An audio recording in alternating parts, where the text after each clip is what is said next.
بسم اللہ الرحمن الرحیم۔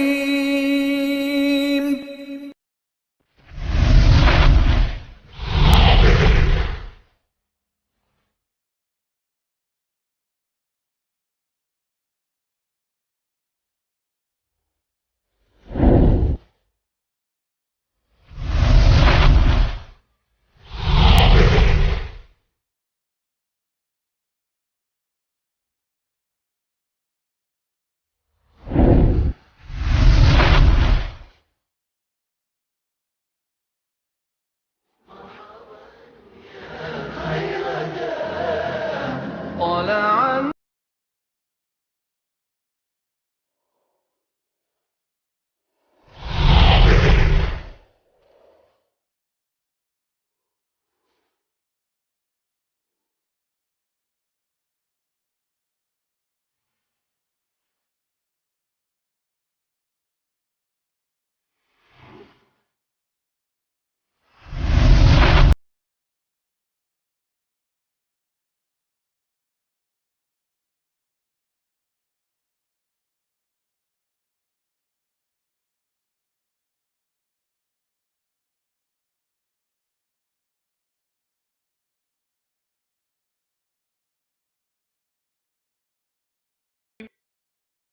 السلام عليكم ورحمة الله وبركاته.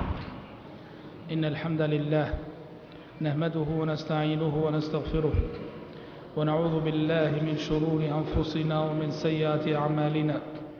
من يهده الله فلا مضل له ومن يضلل فلا هادي له، وأشهد أن لا إله إلا الله وحده لا شريك له، وأشهد أن محمدا عبده ورسوله.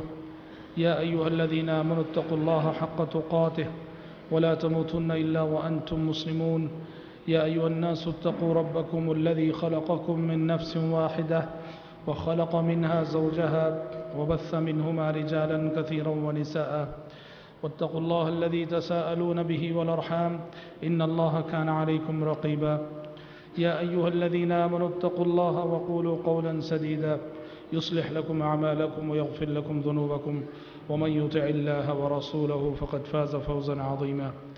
أما بعد، فإن خير الحديث كتاب الله، وخير الهدي هدي محمد صلى الله عليه وسلم، وشر الأمور محدثاتها، وكل محدثة بدعة، وكل بدعة ضلالة، وكل ضلالة في النار.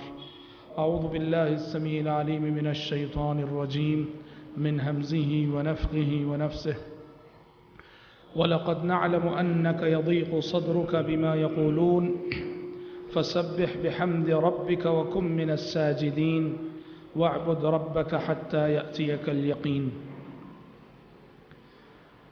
محترم حضرات، دروس سیرت کا جو مبارک سلسلہ شروع ہوا ہے، آج اس کی 7ویں کڑی ہے. کل کے درس میں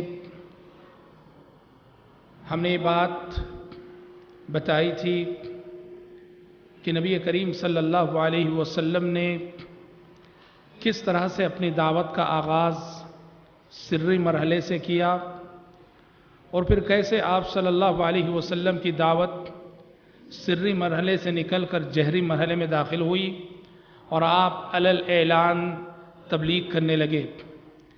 آج ہمارا موضوع یہ ہے کہ جب آپ صلی اللہ علیہ وسلم علی الاعلان تبلیغ کرنے لگے تو مشرکین مکہ کا ریاکشن کیا تھا، مشرکین مکہ نے کس رد عمل کا اظہار کیا، مشرکین مکہ کا رویہ نبی کریم صلی اللہ علیہ وسلم کے ساتھ اور صحابہ اکرام رضوان اللہ علیہم اجمعین کے ساتھ کیسا تھا.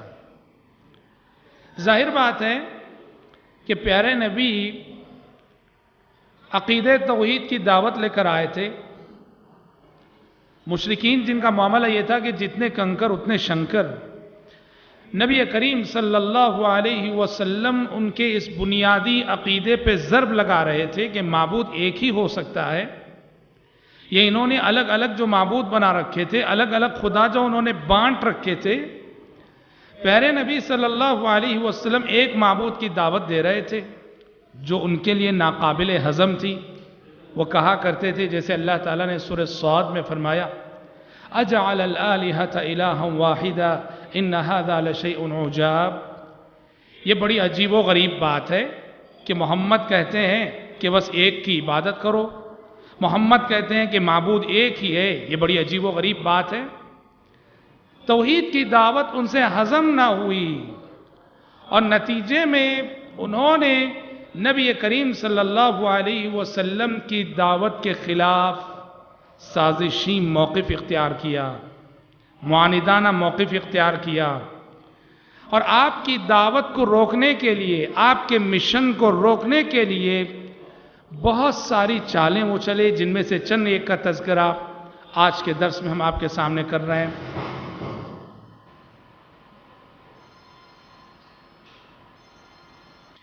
مشرکین مکہ نے ایک چال یا ایک اسلوب نبی کریم صلی اللہ علیہ وسلم کی اس دعوت کا مقابلہ کرنے کے لیے یہ اپنایا، یا پھر ان کا رد عمل اس شکل میں ظاہر ہوا کہ انہوں نے نبی کریم صلی اللہ علیہ وسلم کی ذات کو اپنے مذاق کا موضوع بنا لیا۔ آپ صلی اللہ علیہ وسلم کی ذات ان کے مذاق، ان کے استہزاء کا موضوع تھی۔ آپ صلی اللہ علیہ وسلم کو طرح طرح کے القاب دیے جانے لگے۔ کبھی آپ کو شاعر کہا گیا، کبھی آپ کو مجنون کہا گیا، کبھی آپ کو کاہن کہا گیا، طرح طرح کے القاب سے آپ کو نوازا گیا۔ جب بھی آپ گزرتے وہاں ان کی نظروں کے سامنے سے، وہ آپ کی ذات کو تنقید کا موضوع بناتے، آپ کی ذات پہ غلط قسم کے تبصرے کرتے، اور قرآن مجید کہتا ہے ان تبصروں کو سن کر پیارے نبی کو بڑی تکلیف ہوتی، آپ بڑے غمزدہ ہوتے، آپ بڑے رنجیدہ دل ہوتے۔ ظاہر بات ہے کہ بشر تھے، انسان تھے۔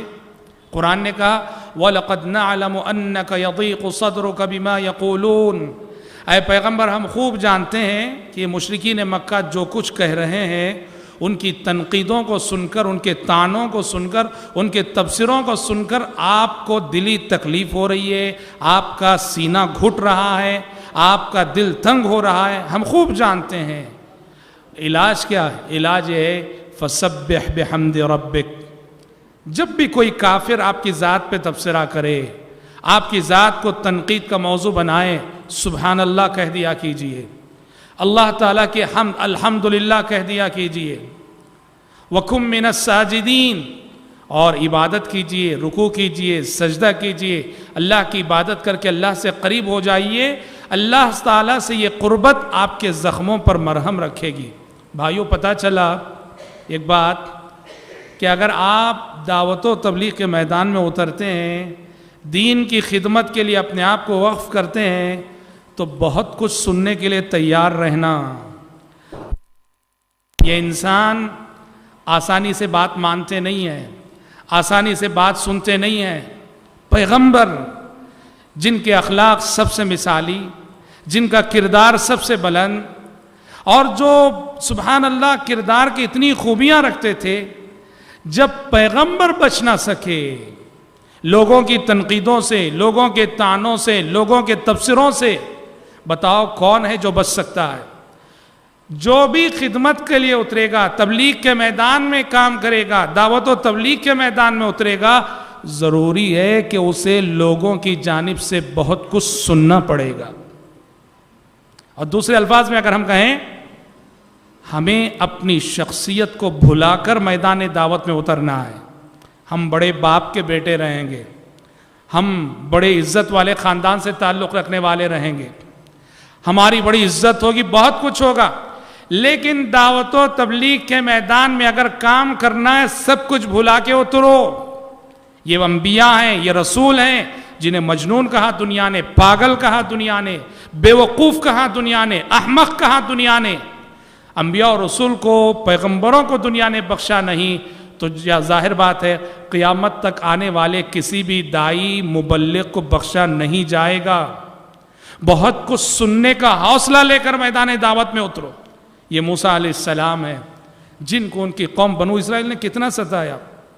قرآن مجید نے کہا یا ایھا الذین آمنوا لا تکونوا کالذین آذوا موسیٰ فبرأه الله مما قالوا وكان عند الله وجيها. اے ایمان والو، اس قوم بنو اسرائیل کی طرح نہ ہو جاؤ، اس قوم بنو اسرائیل جیسے نہ ہو جاؤ جس نے اللہ کے پیغمبر موسیٰ علیہ السلام کو بڑی تکلیف دی، بہت ستایا. تو پتہ چلا کہ دعوت و تبلیغ کا کام ایک ایسا کام ہے جہاں میری اور آپ کی شخصیت تنقیدوں کا موضوع بنے گی. کبھی ہمت نہیں ہارنا، اللہ سے قریب ہونا، اللہ سے جڑے رہنا. لوگوں کی تنقیدیں، لوگوں کے تبصرے ہمیں نقصان نہیں پہنچا سکتے. تو مشرکین مکہ نے ایک تو یہ کیا کہ جب پیارے نبی پہ نظر پڑی، طعن و تشنی کے تیر چلانا. اَلْقِيَ الذِّكْرُ عَلَيْهِ مِن بَيْنِنَا. اچھا، اللہ تعالیٰ کو اس کے سوا کوئی نہیں ملا کہ نبی بنانے کے لیے؟ اللہ تعالیٰ کو اس کے سوا کوئی نہیں ملا کہ رسول بنانے کے لیے؟ طنز بھرے جملے، طنز بھرے تیر آپ صلی اللہ علیہ وسلم پہ وہ لوگ چلاتے تھے.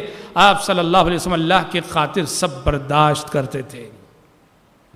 حضرات، ایک طریقہ، ایک اسلوب مشرکین مکہ نے یہ اپنایا کہ پیارے نبی جب بھی قرآن مجید پڑھا کرتے، قرآن مجید کی تلاوت کرتے، انہوں نے ایک پلاننگ کے تحت کہا کہ قرآن مجید جب بھی محمد پڑھیں تو لوگوں کو سننے نہ دو، لہٰذا جہاں قرآن پڑھا جا رہا ہو جا کے خوب ہنگامہ کرو، شور کرو. اللہ تعالیٰ نے کہا وَقَالَ الَّذِينَ كَفَرُوا لَا تَسْمَعُوا لِهَذَا الْقُرْآنِ وَالْغَوْا فِيهِ لَعَلَّكُمْ تَغْلِبُونَ. کافروں نے کہا اس قرآن کو نہ سنو اور نہ سننے دو، اس لیے کیا کرنا ہے؟ خوب شور کرو، ہنگامہ کرو کہ تلاوت کی آواز کسی کے کانوں میں نہ پڑے. اور اتنا ہی نہیں، قرآن کی اسلوب کی طرف لوگ جب راغب ہو رہے تھے، قرآن کو سننے والے جب لوگ متاثر ہو رہے تھے، نضر بن حارث جو نبی کریم صلی اللہ علیہ وسلم کا سخت ترین دشمن تھا، وہ کیا کیا؟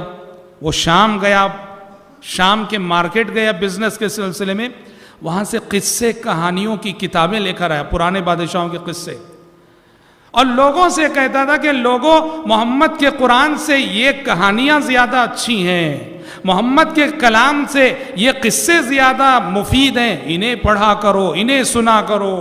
تقسیم کرتا تھا کہانیوں کی کتابیں. ہاں، معلوم ہوا قرآن کو چھوڑ کر قصے کہانیوں کے پیچھے پڑھنا، ایسے قصے، بے بنیاد قصے، بے بنیاد واقعات، بے بنیاد کہانیاں، یہ نضر بن حارث کا طریقہ تھا. اسی کے سلسلے میں آسمان سے وحی نازل ہو گئی. وَمِنَ النَّاسِ مَن يَشْتَرِي لَهْوَ الْحَدِيثِ لِيُضِلَّ عَن سَبِيلِ اللَّهِ. کچھ لوگ ایسے ہیں جو بیکار کی باتیں خرید کر لاتے ہیں. بیکار کی باتیں یعنی بیکار کی کتابیں، بیکار کے قصے، بیکار کی کہانیاں، کہ ان قصوں اور کہانیوں کے ذریعے سے لوگوں کو اللہ کی کتاب سے دور کر دیں، اللہ کی کتاب سے جو ہے بہکا دیں. ایک طریقہ انہوں نے یہ اپنایا، قرآن سننے نہ دو اور کسی کو پڑھنے نہ دو قرآن مجید. آپ صلی اللہ علیہ وسلم ان تمام باتوں کی پرواہ کیے بغیر آپ آگے بڑھتے رہے. دعوتی کام آپ کا جاری رہا، دعوتی سفر آپ کا جاری رہا.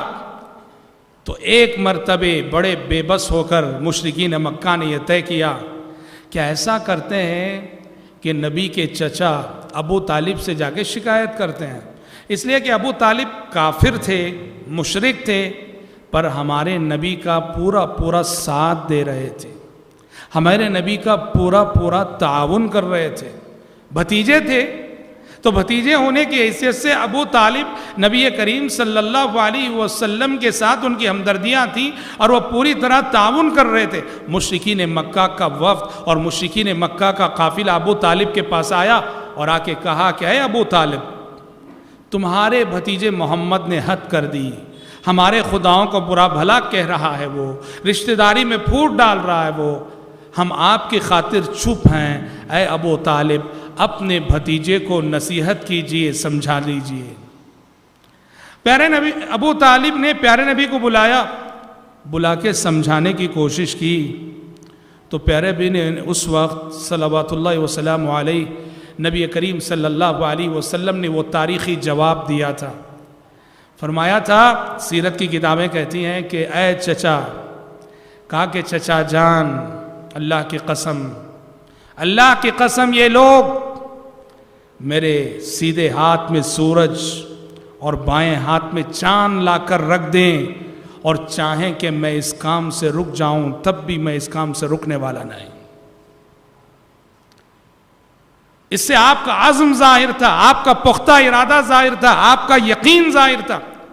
کہا کہ دنیا لاکھ کوشش کر لے اور دنیا ناممکنات کو ممکنات میں تبدیل کر لے کہ میں اس کام سے رک جاؤں, تبلیغ سے رک جاؤں, میں کبھی دعوت و تبلیغ سے رکنے والا نہیں. چچا ابو طالب نے پیارے نبی کی یہ استقامت دیکھی تو چچا ابو طالب نے کہا بھتیجے محمد جا, جو چاہے کر, جو چاہے کر, میں زندگی میں کبھی تیرا ساتھ نہیں چھوڑوں گا, زندگی میں کبھی تیرا ساتھ نہیں چھوڑوں. ایک بہت بڑا سبق یاد رکھنا, بہت بڑا سبق اس سے معلوم ہو. کیا جانتے ہیں کہ بعض کافر ایسے ہوتے ہیں جو کافر رہتے ہوئے اسلام کا ساتھ دیتے ہیں, مسلمانوں کا ساتھ دیتے ہیں, دعوت و تبلیغ میں مدد کرتے ہیں. ابو طالب کے کیریکٹر سے, ابو طالب کے کردار سے یہ سبق ملتا ہے کہ دعوت و تبلیغ کے میدان میں اگر غیر مسلم مدد کرنے کے لیے تیار ہو اس کی مدد لی جا سکتی ہے. کیسے؟ ہماری اگر سیاسی زندگی کو لے کر کہیں, کوئی ہندو ایم ایل اے ہوتا ہے, کوئی ہندو ایم پی ہوتا ہے, اسے ووٹ کی ضرورت ہوتی ہے. اب وہ ووٹ کی خاطر وہ ہر طرح سے مسلمانوں کا ساتھ دینے کے لیے تیار ہوتا ہے, مذہبی معاملے میں, دینی معاملے میں. ایسوں کا ساتھ لینا چاہیے. ابو طالب کافر رہتے ہوئے نبی کی مدد کرتے رہے اور آسمان سے آنے والی وحی نے کبھی آپ صلی اللہ علیہ وسلم کو روکا نہیں. اور میں آپ کو بتاؤں گا سیرت میں ایسے کتنے پروف ملتے ہیں, کتنے ثبوت ملتے ہیں کہ جہاں اسلام کے لیے غیر مسلم اور کافر کی مدد لینے کو جائز قرار دیا گیا. انشاءاللہ آگے بھی کئی مثالیں آئیں گی. تو ابو طالب, ہمیں ہمارے سماج, ہمارے معاشرے کے ابو طالب کو ڈھونڈنا ہے. ہندوستان جیسے ماحول میں اگر آپ چاہتے ہیں, ہم چاہتے ہیں کہ دعوت کا کام کامیابی سے ہو, یہ نہ سمجھو کہ سارے ہندو ایک جیسے, نہیں. یہ نہ سمجھو کہ سارے غیر مسلم ایک جیسے, نہیں. یہ نہ سمجھو کہ سارے ہندو آر ایس ایس کی ذہنیت رکھنے والے ہیں, نہیں. یہ نہ سمجھو کہ سارے ہندو فرقہ پرست ہیں, نہیں. اس سماج میں, اس معاشرے میں ڈھونڈو, آپ کو کتنے ابو طالب ملیں گے اس سماج کے اندر جو ہیں تو ہندو اسلام کا ساتھ دینے کے لیے تیار ہیں تو ہندو مسلمانوں کی مدد کرنے کے لیے تیار ہیں. اور خصوصاً ہم آپ کو بتا دیں SC/ST سے تعلق رکھنے والے جو غیر مسلم رہبر ہیں, رہنما ہیں, میں اس یقین اور دعوے کے ساتھ اس لیے کہہ رہا ہوں کہ ایسے غیر مسلمین سے میں خود ملا ہوا ہوں جو تمل ناڈو کے بعض علاقوں میں خود غیر مسلم ہیں لیکن ہمارے دعات اور مبلغین کا پورا ساتھ دیتے رہے دعوت و تبلیغ کے سلسلے میں. جب بھی ہمارے دعات گئے, ویلکم کیا, استقبال کیا, ان کی مدد کر ہیں غیر مسلم مگر مدد کر رہے ہیں توحید کی نشر و اشاعت کے سلسلے میں. اور ہم آپ کو بتائیں حدیث میں پیارے نبی نے بات فرمائی بھی ہے کہ ما بعث اللہ نبیا قط الا فی منعۃ من قومہ. اللہ تعالیٰ نے اس دنیا میں جتنے بھی پیغمبر بھیجے, رسول بھیجے, تو اللہ تعالیٰ نے اس پیغمبر کو سیکیورٹی بھی فراہم کی, تحفظ بھی فراہم کیا. اور یہ سیکیورٹی کون, کس کی؟ خود اس نبی کے قوم کے لوگ جو کافر ہوتے, غیر مسلم ہوتے, مگر خاندانی عصبیت کی بنیاد پر نبی اور پیغمبر کا ساتھ دیا کرتے تھے. شعیب علیہ السلام نے جب اپنی قوم میں تبلیغ کی, دعوت کا کام کیا, تو ان کی قوم کے لوگوں نے کیا کہا جانتے ہیں؟ کہا کہ وَلَوْلَا رَحْتُكَ لَرَجَمْنَاكَ, وَلَوْلَا رَحْتُكَ, کہا کہ اے شعیب تمہارا قبیلہ, تمہارا خاندان نہ ہوتا نا تو ہم کبھی کہ تمہیں پتھروں سے مار مار کے ختم کر دیتے. تمہارے کنبے قبیلے کے ڈر سے ہم خاموش ہیں. شیخ سعدی رحمۃ اللہ علیہ سعودی عرب کے جانے مانے مفسر, انہوں نے اس آیت سے استدلال کیا ہے. کہا کہ اللہ تبارک و تعالیٰ بسا اوقات اپنے مومن بندوں کی حفاظت کافروں کے ذریعے سے کر لیتا ہے. اللہ اکبر. مسلمانوں کی حفاظت کافروں کے ذریعے سے کر لیتا ہے. اور حدیث میں پیارے نبی نے فرمایا بھی ہے, صریح حدیث ہے, آپ نے فرمایا ان اللہ تعالی لیؤید ھذا الدین بالرجل الکافر الفاجر. اللہ تعالیٰ کا ایک قانون یہ ہے کہ کبھی کبھی اللہ اپنے دین کی مدد کس سے لیتا ہے؟ اللہ تعالیٰ اپنے دین کی مدد کبھی کافر سے بھی لے لیتا ہے, کبھی فاسق و فاجر سے بھی دین کی مدد لے لیتا ہے. بہت بڑی بات ہے. تو لہٰذا ابو طالب کا جو رول تھا, ابو طالب کا جو کردار تھا, ہمارے سماج, ہماری سوسائٹی میں میرے بھائیوں جو غیر مسلم ہیں, ہمیں ہمارے سماج اور ہماری سوسائٹی کے ابو طالب کو ڈھونڈنے کی ضرورت ہے, جس کی مدد سے, جس کے تعاون سے دعوت و تبلیغ کے راستے میں آنے والی دشواریاں اللہ کے فضل و کرم اور اس کی توفیق سے حل ہوتی ہیں. اچھا, ابو طالب کے پاس جانے کے بعد بھی جب بات نہ بنی اور پیارے نبی دعوت و تبلیغ سے رکے نہیں, تو بلاخر مشرکین مکہ کمپرومائز پر اتر آئے. مفاہمت, آپ دیکھیے, آپ اس حیثیت سے سنیے کہ جو شخص بھی دعوت و تبلیغ کے میدان میں کام کرے گا, کیسے کیسے چیلنجز آ سکتے ہیں, کیسی کیسی مشکلات آتی ہیں, کن کن صورتوں میں چیلنجز آتے ہیں. جی, جب دیکھا کہ بات نہیں بن رہی ہے, مفاہمت پر اتر آئے, کمپرومائز پر اتر آئے. کیا مفاہمت, کیا کمپرومائز؟ انہوں نے چاہا کہ جب محمد نہیں رک رہے ہیں صلوات اللہ وسلم علیہ, تو ایسا کرتے ہیں کہ محمد سے کمپرومائز کرتے ہیں. اچھا, کیا کمپرومائز, کیا مفاہمت؟ پیارے نبی کے پاس گئے, جا کے کہا کہ محمد چلو, جب تم رکنے والے نہیں ہو تو ایسا کرتے ہیں کہ 1 سال ہم تمہارے معبود کی عبادت کرتے ہیں, جس اللہ کی طرف تم بلا رہے ہو, چلو 1 سال ہم تمہارے اللہ کی عبادت کرتے ہیں. بس مکے کے ماحول کو, یہاں کی الفت کو, یہاں کی محبت کو باقی رکھنے کے لیے تم 1 سال تم بھی ہمارے خداؤں کی عبادت کر لینا, کچھ لو اور کچھ دو. آسمان سے فوراً وہی نازل ہو گئی, وَدُّوا لَوْ تُدْهِنُ فَيُدْهِنُونَ وَلَا تُطِعْ كُلَّ حَلَّافٍ مَّهِينٍ. اے پیغمبر, یہ چاہتے ہیں کہ آپ ذرا ڈھیلے ہو جائیں, ہرگز ہرگز ایسا نہ کرنا. اور اسی وقت یہ آیت نازل ہو گئی, قُلْ يَا أَيُّهَا الْكَافِرُونَ لَا أَعْبُدُ مَا تَعْبُدُونَ وَلَا أَنْتُمْ عَابِدُونَ مَا أَعْبُدُ وَلَا أَنَا عَابِدٌ مَا عَبَدتُّمْ وَلَا أَنْتُمْ عَابِدُونَ مَا أَعْبُدُ لَكُمْ دِينُكُمْ وَلِيَ دِينِ. جس میں صاف طور پر کھلے الفاظ میں کہہ دیا گیا کہ توحید و شرک کے معاملے میں کوئی کمپرومائز نہیں, اسلام اور کفر کے معاملے میں کوئی کمپرومائز نہیں. اور حضرات یاد رکھو, اسلام کا خلاصہ, اسلام کا نچوڑ, سارے پیغمبروں کی دعوت کا نچوڑ, آدم علیہ السلام سے محمد صلی اللہ علیہ وسلم تک آئے ہوئے پیغمبروں کی دعوت کا نچوڑ توحید ہے, توحید ہے, توحید ہے. شریعت, اسلام دوسری چیزوں کو وقتی طور پہ برداشت کر سکتا, اس نے برداشت کیا.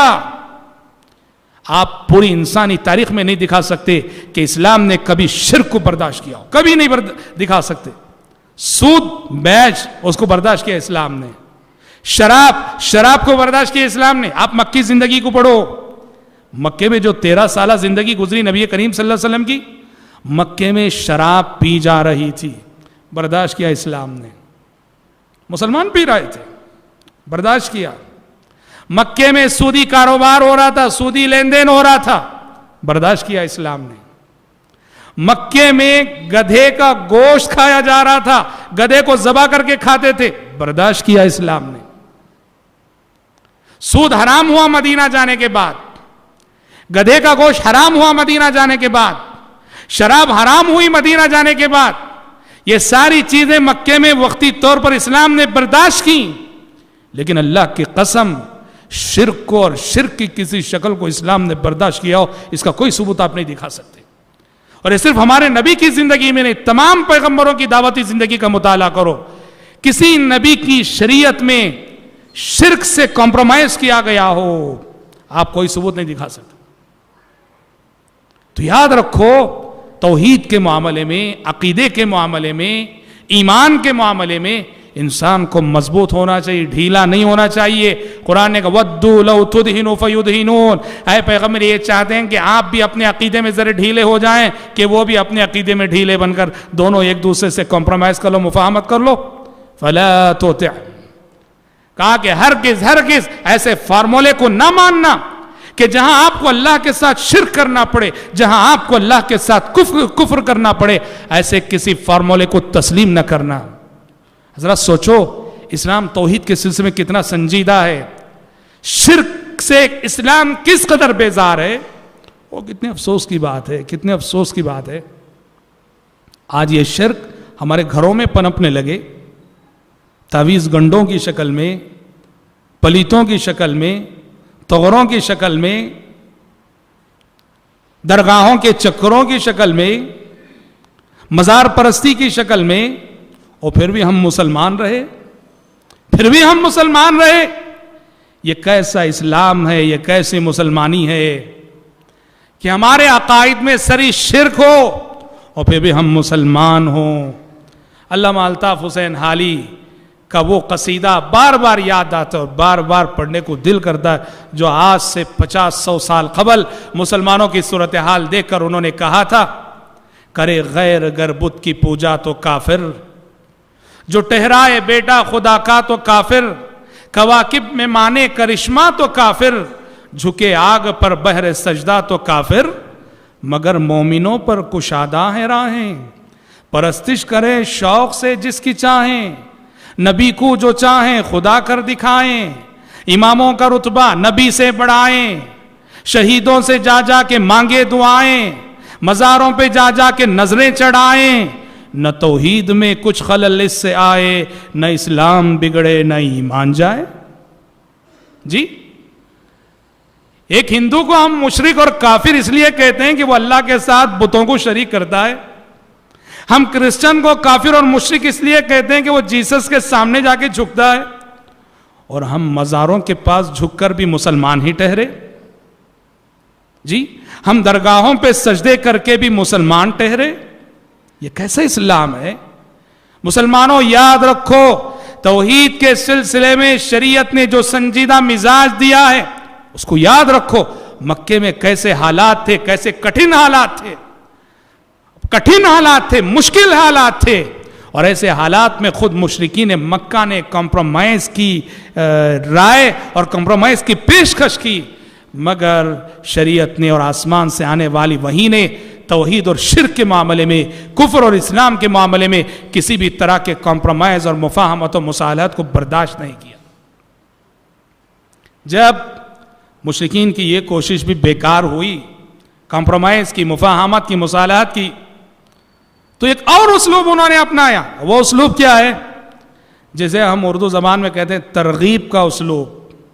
اب تک جو کرتے رہے وہ ڈرانا، دھمکانا، جی وغیرہ وغیرہ، اب انہوں نے ایک اسلوب اپنایا، ترغیب کا اسلوب۔ اور ترغیب کا اسلوب کیا ہے؟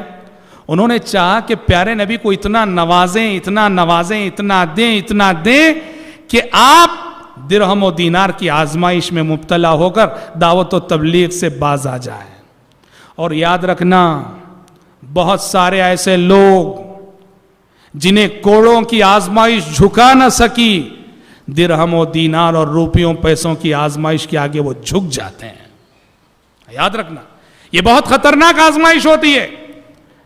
میں نے کوڑوں کی مار برداشت کر لی، کوڑوں کی ضرب برداشت کر لی، تانے برداشت کر لیے، تنقیدیں برداشت کر لیں، جسمانی اذیتیں برداشت کر لیں، لیکن جب میں گزارا گیا روپے پیسوں کے امتحان سے، جب میں گزارا گیا درہم و دینار کے امتحان سے، میرا سارا تقوی جواب دے گیا اور میری ساری استقامت جواب دے گئی۔ مشرکین مکہ نے وہی کیا۔ جب کوئی تدبیر کام نہیں آئی، انہوں نے کہا چلو اس راستے سے جاتے ہیں، محمد کو پوچھیں گے کہ وہ کیا چاہتا ہے، اور وہ جو چاہتا ہے محمد کو دیں گے ہم، تاکہ وہ رک جائے اس دعوت سے۔ اور اس کے لیے انہوں نے کیا کیا؟ ایک بہت ہی سمجھدار قسم کا سردار جس کا نام تھا عتبہ، بہت سمجھدار تھا، مکے کا ایک سمجھدار سردار، اس کو بھیجا کہ جاؤ محمد سے بات کر کے آؤ، اور ہمیں یقین ہے کہ تم رزلٹ لے کر آؤ گے، جاؤ پوچھو کہ آخر وہ کیا چاہتے ہیں۔ عتبہ آیا، آگے اس نے بڑی لمبی چوڑی تقریر کی پیارے نبی کے سامنے، بڑی لمبی، بڑے سمجھانے کے انداز میں کہا کہ محمد کیا ہو گیا آخر تم کو، کتنی عزت تھی ہمارے درمیان تمہاری، کتنے محترم تھے ہمارے درمیان تم. یہ جب سے تم نے نئی دعوت شروع کی ہے, ایک اللہ کی بات شروع کی ہے, تمہاری عزت لوگوں کے دلوں سے جاتی رہی, تمہارا احترام لوگوں کے دلوں سے جاتا رہا, سوسائٹی اور سماج میں تمہارا مقام اور مرتبہ گھٹ گیا. آخر بتاؤ چاہتے کیا ہو؟ کہا کہ محمد آج میں تمہیں دینے کے لیے آیا ہوں. کہا چاہتے کیا ہو؟ کہا کہ محمد بادشاہ بننا چاہتے ہو کیا؟ بادشاہ بننا ہے؟ ہاں کہو, اور ابھی سارے عرب کے اتفاق کے ساتھ ہم عرب مل کر تم کو اپنا بادشاہ بنا لیں گے. پیسہ چاہتے ہو, دولت چاہتے ہو؟ اگر ہاں کہو تمہارے قدموں پہ دولت کا دریا بہا دیں گے. یا کسی حسین و جمیل عورت سے شادی کرنا چاہتے ہو؟ پورے عرب کی سب سے منتخب اور حسین و جمیل عورت سے تمہارا نکاح کرا دیں گے. پوری فہرست, جی ترغیبات کی پوری فہرست پیش کر دی گئی. پیارے نبی سنجیدگی کے ساتھ خاموشی سے سنتے رہے, اسے اپنی بات کہنے دی آپ صلی اللہ علیہ وسلم. اس کی بات جب ہو گئی وہ خاموش ہو. پیارے نبی کہا ختم ہو گئی تمہاری بات؟ کہا کہ ہاں ختم ہو گئی. کہا کہ اب میرا جواب سنو, میرا جواب سنو. پیارے نبی نے کوئی لمبی چوڑی تقریر نہیں کی, اس کے جملوں کو پکڑ کے کوئی تنقید نہ کی. آپ نے ڈائریکٹ اللہ کا کلام پڑھنا شروع کر دیا. سورہ حامیم فصلت, یہ سورت آپ پڑھنے لگے.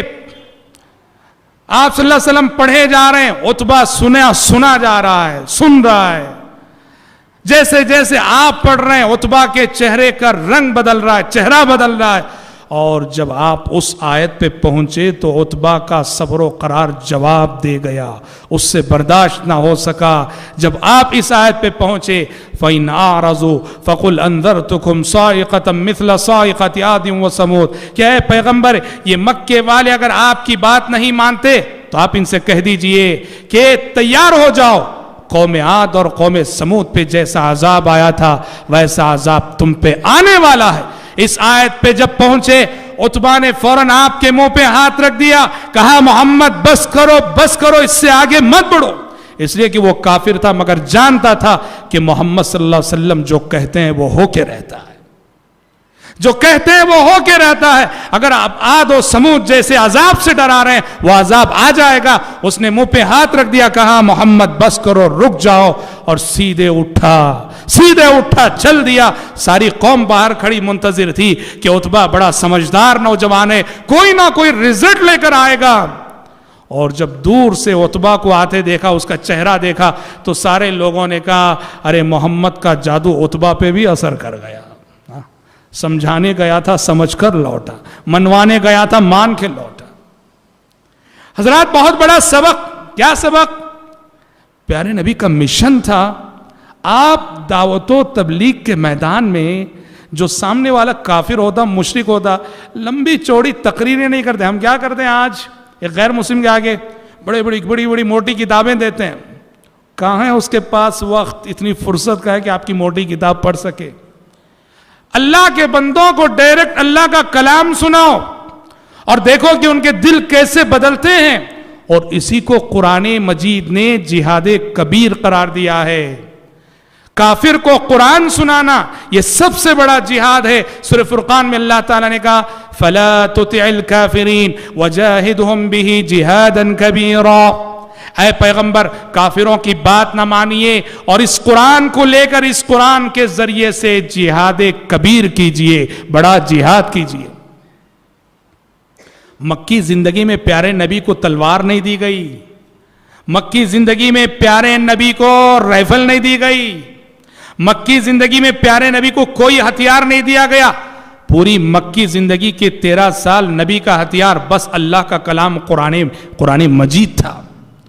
مشرکین کی ساری سازشوں کا جواب یہ قرآن ہے, مشرکین کے سارے تانوں کا جواب یہ قرآن ہے, مشرکین کی ساری چالوں کا جواب یہ قرآن ہے, مشرکین کی ساری تدبیروں کا جواب یہ قرآن ہے, مشرکین کی ساری پلاننگ کا جواب یہ قرآن ہے. کہا اے پیغمبر کافروں کی بات نہ مانیے اور اس قرآن کو لے کر ان کافروں سے بڑا جہاد کیجئے. اسی لیے پیارے نبی ڈائریکٹ قرآن سناتے تھے. اور قرآن چونکہ اللہ کا کلام ہے, رب کا کلام ہے, وہ اللہ کے بندوں کے دلوں کو جھنجھوڑ کے رکھ دیتا ہے. ایک ایک آیت اس کی زندگیوں کو بدل کے رکھ دیتی ہے. آپ کہیں گے مکے والے چونکہ عربی دان تھے, عربی جانتے تھے, اس وجہ سے وہ لوگ قرآن سنتے تو متاثر ہوتے. جو لوگ عربی نہیں جانتے ان کو ہم قرآن سنائیں گے تو کیا فائدہ؟ میں سمجھتا ہوں کہ جو لوگ دعوتی میدان میں اترے ہیں اور عملاً انہوں نے غیر مسلمین کے آگے قرآن پیش کیا, وہ خوب جانتے ہیں قرآن کا ایک معجزہ یہ بھی ہے, یہ کتاب زندہ معجزہ ہے, اور اس کا ایک معجزہ یہ بھی ہے کہ اللہ اکبر, اس کلام کو وہ لوگ جب سنتے ہیں جنہیں عربی کا ایک حرف نہیں معلوم, عربی کا ایک لفظ نہیں معلوم, تو واللہ ان کے دل اس طرح متاثر ہوتے ہیں, کوئی خیالی بات نہیں کرتا. ایک ثبوت میں دیتا ہوں, میڈراس میں ایک فلم ایکٹر, تمل فلموں میں کام کرنے والے ایک بزرگ 75 برس کے مسلمان ہو گئے. میں نے ان سے پوچھا ڈائریکٹ کیسے مسلمان ہوئے؟ وہ تمل بولتے تھے, میں اردو میں پوچھ رہا تھا, درمیان میں ٹرانسلیٹر تھا. میں نے کہا کیسے مسلمان ہوئے آپ, کس چیز نے آپ کو متاثر کیا؟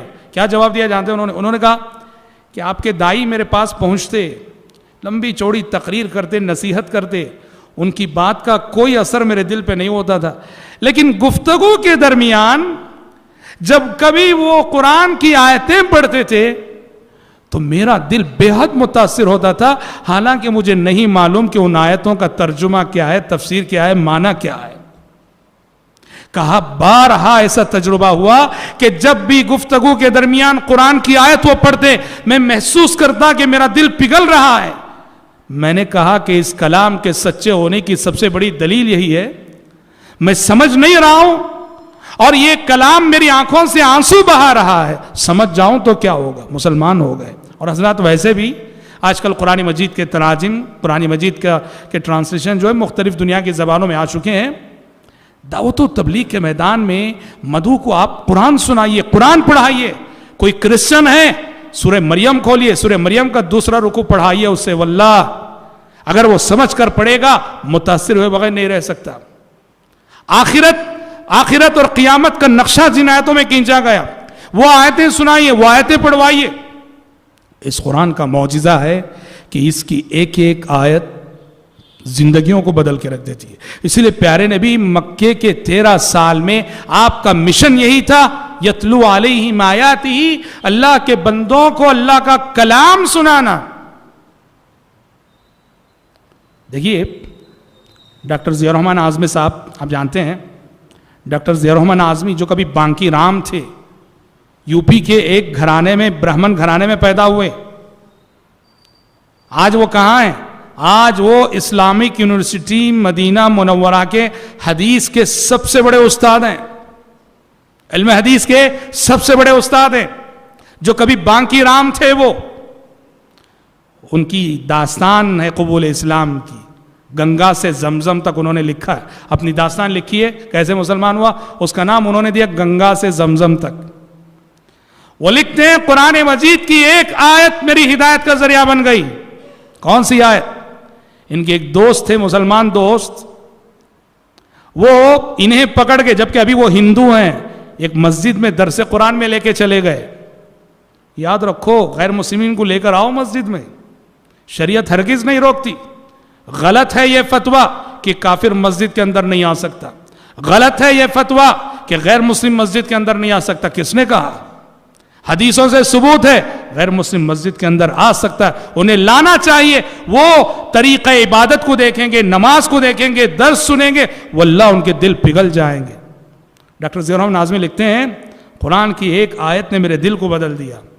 جس طرح درس قرآن کی مجلس میں وہ شریک ہوئے تو وہاں درس ہو رہا تھا سورہ عنکبوت کی آیت, مثل الذین اتخذوا من دون اللہ اولیاء کمثل العنکبوت اتخذت بیتا وان اوہن البیوت لبیت العنکبوت.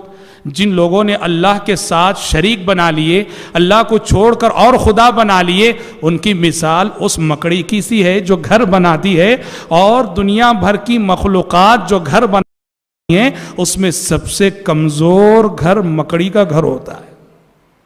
شرک کی مثال, مشرک کی مثال, بالکل مکڑی کا جو گھر, جالے کا اتنا کمزور گھر, اسے نہ گرمی سے بچاتا ہے، نہ سردی سے بچاتا ہے، اور ہمیشہ سب کی نظروں میں رہتا ہے، ایک جھاڑو مارنے سے ختم ہو جاتا ہے۔ کہا کہ مشرک بھی ایک ایسے عقیدے میں پناہ لیتا ہے جو عقیدہ کہ اس کی حفاظت نہیں کر سکتا، اسے بچا نہیں سکتا۔ تو ڈاکٹر صاحب لکھتے ہیں اس ایک آیت کا درس میں نے سنا، میرا دل پگھل گیا اور مجھے یوں لگا کہ یہ میرے عقیدے کی تصویر بیان کر رہی ہے آیت۔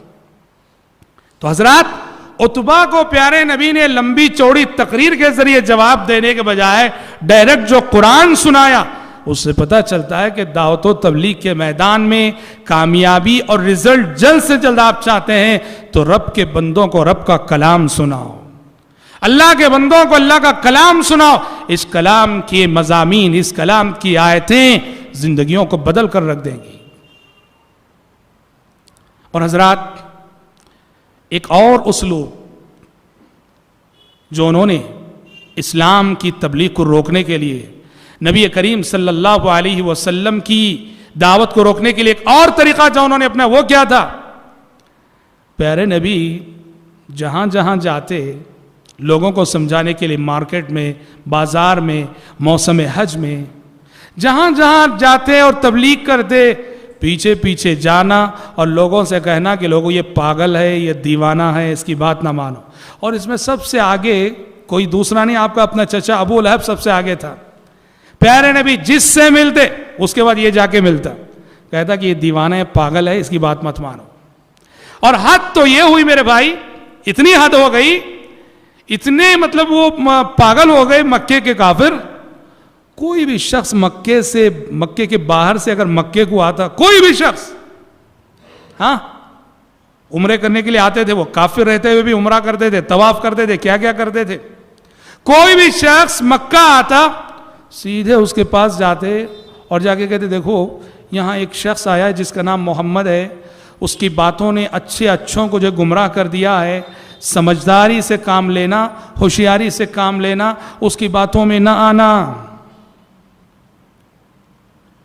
یہ جو لوگوں کو جا کے کہتے تھے کہ ایک دیوانہ آیا ہے، پاگل آیا ہے، اس کی بات نہ ماننا، وہ غلط باتیں کہتا ہے، تو لوگ جو سنتے تھے وہ کہتے چلو دیکھتے ہیں یہ دیوانہ کون ہے، ہاں جی چلو دیکھتے ہیں دیوانہ کون ہے۔ جاتے تھے تو محمد صلی اللہ علیہ وسلم کے دیوانے بن کے لوٹتے تھے، صلوات اللہ وسلم علیہ۔ یاد رکھو، یہ بات یاد رکھنا، حق کی صفت ہے یہ۔ حق کے خلاف دنیا جتنی سازشیں کرے گی، حق کے خلاف دنیا جتنے اعلانات کرے گی، حق کے خلاف دنیا جتنے اشتہارات لگائے گی، یہ سب حق کی تبلیغ کا ذریعہ بنے گی۔ یہ سب اعلانات حق کی تبلیغ کا ذریعہ بنے گی، یہ سب سازشیں۔ اور دعوت و تبلیغ کی تاریخ بتاتی ہے، اسلام کی آدھی تبلیغ اگر دعات اور مبلغین کی کوششوں سے ہوئی ہے تو آدھی تبلیغ دشمنوں کے پروپیگنڈوں سے ہوئی ہے، الحمدللہ۔ اس لیے کبھی دشمنوں کے پروپیگنڈوں سے پریشان نہ ہونا۔ یہ جو کہتے ہیں محمد صلی اللہ علیہ وسلم ٹیررسٹ ہیں، یہ جو کہتے ہیں قرآن ٹیررزم کی کتاب ہے، یہ جو کہتے ہیں کہ اسلام ٹیررزم سکھانے والا مذہب ہے، واللہ ان کی یہ ساری تحریریں، ان کے یہ سارے نعرے اسلام کی تبلیغ کا ذریعہ بنیں گے، واللہ۔ طفیل آئے، طفیل بن عمر دوسی، قبیلہ دوس کے جانے مانے شاعر، بہت بڑے شاعر، عرب میں بڑی عزت تھی ان کی، بڑا نام تھا ان کا۔ مکہ آئے، مشرکین مکہ کو پریشانی ہوئی کہ کہیں طفیل پر محمد کا جادو نہ اثر کر جائے۔ سارے لوگ گھیر لیے طفیل کو، گھیر کے کہا دیکھو طفیل، تم بڑے سمجھدار انسان ہو، بڑے عزیز انسان ہو، بڑے محترم انسان ہو، بڑے اچھے شاعر ہو، یہاں ایک شخص پیدا ہوا ہے، اس کا نام محمد ہے، اس کی باتوں نے اچھوں کو گمراہ کر دیا ہے۔ طفیل، مکہ کعبہ جاتے ہوئے ہوشیار رہنا، اس کے کلام کو، اس کی باتوں کو نہ سننا۔ طفیل کہتے ہیں پہلے تو میں ان لوگوں کی باتوں کو سن کر دونوں کانوں میں روئی رکھ لیا، خانہ کعبہ میں داخل ہونے سے پہلے روئی رکھ لیے کہ کہیں وہ آواز نہ ٹکرا جائے تلاوت قرآن مجید کی۔ کہتے روئی رکھ کے مکے میں خانہ کعبہ میں داخل ہوا، کہتے میرے ضمیر نے مجھے ملامت کی، کہا کہ یہ کیا کر رہے ہو تم خود ایک سمجھدار انسان ہو، اچھائی و برائی میں تمیز تم خود کر سکتے ہو، حق اور باطل میں فرق تم خود کر سکتے ہو، یہ کیا ہے کہ لوگوں کی بات سن کے، دنیا والوں کی بات سن کے تم نے خود کو بہرا کر لیا؟ آخر سننے میں کیا حرج ہے؟ چلو سن کے دیکھتے ہیں کہ کون صاحب ہیں، کیا کہتے ہیں۔ روئی نکالی، پیارے نبی خانہ کعبہ سے نکل کے گھر جا رہے تھے، پیچھے پیچھے گئے، پیارے نبی سے ملاقات ہوئی، کہا کہ کون ہیں آپ اور کیا کہتے ہیں آپ، کیا دعوت ہے آپ کی؟ اور پیارے نبی کا معمول تھا، آپ کوئی لمبی چوڑی تقریر نہیں، آپ تو ڈائریکٹ قرآن سناتے تھے۔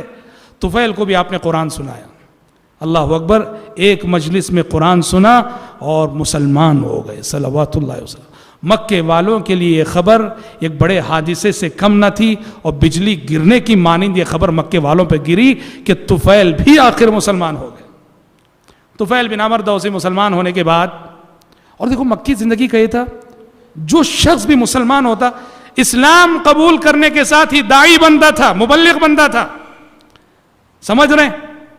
ابو بکر مسلمان ہوئے، جیسے کہ ہم نے سری دعوت میں مسلمان ہوتی وہ داعی بن گئے، ان کی کوششوں سے حضرت عثمان، حضرت سعد بن ابی وقاص، حضرت طلحہ بن عبید اللہ، حضرت عبد الرحمن بن عوف رضی اللہ عنہم مسلمان ہوئے۔ ادھر طفیل نے کلمہ پڑھا، ادھر پیارے نبی نے کہا طفیل اب تمہاری ذمہ داری ہے، داعی بن کر جاؤ اور اپنے قبیلے دوس میں کام کرو۔ ان کے قبیلے کا نام تھا قبیلے دوس۔ حضرت طفیل گئے، جا کر کام کیا، محنت کی کوشش کی، ایک شخص بھی مسلمان نہ ہوا، ایک آدمی بھی مسلمان نہ ہوا۔ اپنی قوم پہ انہیں بہت غصہ آیا اور پیارے نبی کی خدمت میں آئے۔ بخاری کی حدیث ہے، ابو ہریرہ راوی ہیں کہ پیارے نبی کی خدمت میں آ کے طفیل نے کہا یا رسول اللہ ان دوسا قد عصت وابت فادعوا اللہ علیہ، کہا اللہ کے نبی میرا جو قبیلہ دوس ہے، بہت کوشش کی میں نے، بہت سمجھایا، اس نے میری بات نہیں مانی، نافرمانی کی، دین اسلام کو قبول نہیں کیا، لہٰذا میں آپ کی خدمت میں درخواست لے کے آیا ہوں کہ بد دعا کیجئے میرے قبیلے پر، اللہ اس قبیلے کو غارت کرے جس نے حق کو جھٹلایا ہے۔ پیارے نبی نے ان کی یہ درخواست سنی، سیدھے اٹھ کھڑے ہوئے، ہاتھ اٹھا دیے، قبلہ رو ہو گئے۔ لوگوں نے کہا ہلاکو، لوگوں نے کہا پیارے نبی نے ہاتھ اٹھا دیے، پیارے نبی قبلہ رو ہو گئے، اب تو قبیلے دوس کی تباہی کا وقت آ گیا، ابھی بد دعا ہوگی وہ غارت ہو کے رہ جائے گا۔ پیارے نبی نے کہا اللہم اہدی دوسا وأت بہم، پروردگارا قبیلے دوس کو ہدایت دے دے اور انہیں مطیع و فرما بردار بنا کر میری خدمت میں لے آ۔ درخواست ہوئی، بد دعا کی، اور پیارے نبی نے اٹھ کر دعا دی، اور دعا دینے کے بعد طفیل سے کہا طفیل اب جاؤ۔ طفیل گئے اور اب کی بار کافی رزلٹ نکلا، قبیلے نے بات مانی، مشرف با اسلام ہوا، اور شاید حضرت طفیل بن عمر دوسی کی منقبت کے لیے اتنا کافی ہے کہ مشہور صحابی، حافظ صحابہ ابو ہریرہ رضی اللہ عنہ انہی طفیل بن عمر دوسی کی کوششوں سے مسلمان ہوئے تھے۔ اللہ اکبر، کتنی بڑی بات ہے۔ دیکھ رہے ہیں آپ، یہ وہی طفیل ہے کہ دشمنوں نے مل کے کہا تھا یہاں ایک دیوانہ آ گیا، اس کی بات نہ ماننا، اس کی بات نہ سننا، لیکن وہی دشمنوں کے یہ تانے، دشمنوں کی یہ سب سازشیں تشہیر کا ذریعہ بن گئیں، اور ہر دور میں حق کے ساتھ یہی ہوا ہے کہ حق کے خلاف جتنا شور مچایا جاتا ہے، جتنا ہنگامہ ہوتا ہے، وہ شور اور ہنگامہ حق کی تبلیغ کا ذریعہ بنتا ہے۔ اس لیے کبھی بھی حق پرستوں کو باطل پرستوں کے شور اور ہنگاموں سے خوف زدہ نہیں ہونا چاہیے۔ آج ہم اسی پر اکتفا کرتے ہیں، کل ہم انشاءاللہ سنیں گے کہ جب یہ ساری کوششیں ناکام ہو گئیں تو بالآخر مشرکین مکہ جسمانی اذیتوں پہ اتر آئے، مارنے لگے، ستانے لگے صحابہ کو، خود نبی کریم صلی اللہ علیہ وسلم کو کیسی کیسی اذیتیں دی گئیں، کیسا کیسا ستایا گیا اور کیا کچھ ہوا، یہ ہم انشاءاللہ تعالی کل کے درس میں سنیں گے۔ آج اسی پر اکتفا کرتے ہوئے دعا کرتے ہیں کہ رب العالمین ہم سب کو، آپ سب کو سیرت رسول کی روشنی میں اور سیرت رسول کے سانچے میں اپنی عملی زندگی کو ڈھالنے کی توفیق عطا فرمائے۔ آمین۔ وآخر دعوانا الحمدللہ رب العالمین۔